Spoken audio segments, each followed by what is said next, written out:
Hello friends, welcome back to composite. আজকের এই পর্বে আমরা এই ট্যাবসে ইনভার্টেড বিম মডেল করার প্রসিডিউর দেখব। ইনভার্টেড বিম মডেল করার আগে আমাদেরকে চেক করতে হবে বিমগুলা ইনিশিয়ালি কিভাবে আমাদের এই স্ট্রাকচারে প্রেজেন্ট আছে। এর জন্য আমাকে যেটা করতে হবে সেটা হচ্ছে শো রেন্ডার্ড ভিউ, এই কমান্ডটা চালু করতে হবে। বাট এই ট্যাবসের নতুন যে ভার্সনগুলা সেই ভার্সনগুলোতে শো রেন্ডার ভিউ এই কমান্ডটা ডাইরেক্টলি দেওয়া নাই। এখানে দেওয়া আছে রে ট্রেসিং। আমি যদি রে ট্রেসিং ক্লিক করি তাহলে এমন একটা ইমেজ আমাদের সামনে আসবে, বাট এটা আমরা চাচ্ছি না। আমরা চাচ্ছি সরাসরি রেন্ডার্ড ভিউ। এর জন্য আপনাকে একটা শর্টকাট কি তৈরি করতে হবে। বিষয়টা আমি আগের ক্লাসে অলরেডি আলোচনা করেছি। আপনারা যদি কেউ মিস করে থাকেন তাহলে সেটা আপনি ভিডিও ডেসক্রিপশন বক্সে আমি লিঙ্ক দিয়ে দেবো, আপনি চেক করে আসতে পারেন।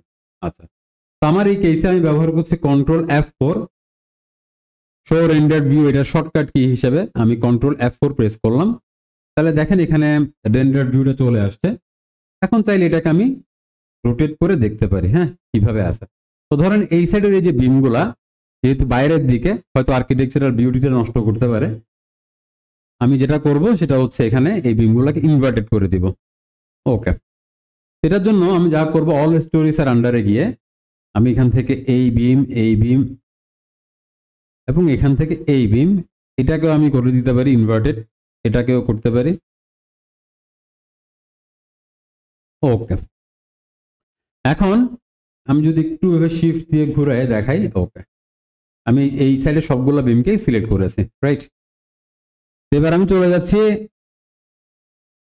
অ্যাসাইন ফ্রেম, দেন আমি চলে যাচ্ছি ইনসারশন পয়েন্ট। বাই ডিফল্ট এই ট্যাব টপ সেন্টার 8 ইউজ করে, হ্যাঁ, বাট আমরা এই ক্ষেত্রে নিচ্ছি বটম সেন্টার 2। এটার জন্য যদি আমি করি এই পাশে দেখাই বিষয়টা, অ্যাপ্লাই করলাম, দেখেন বাকি সবগুলোর জন্য সে ইউজ করেছে টপ সেন্টার 8, আর শুধু যে বিমগুলো আমরা মডিফাই করেছে সেটার জন্য আমি এখানে দেখতে পাচ্ছি বটম সেন্টার 2, আর কিছুই না। তো এবার যদি আমরা আবার রেন্ডার ভিউটা চেক করি, আমি আবার বলছি রেন্ডার ভিউ এর এই যে শর্টকাট কমান্ড এটা আমি ম্যানুয়ালি তৈরি করেছি।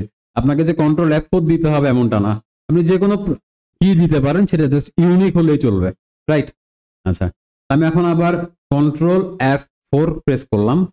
এখন যদি আমি খেয়াল করি দেখেন এই যে এই পাশের যাবতীয় বিম কি, এই বিমগুলো ঝুলে আছে নিচের দিকে, বাট এই বিমগুলো দেখেন এগুলো ইনভার্টেড বিম হিসেবে এই টাইপসে কি হয়ে গেল, মডেল হয়ে গেল।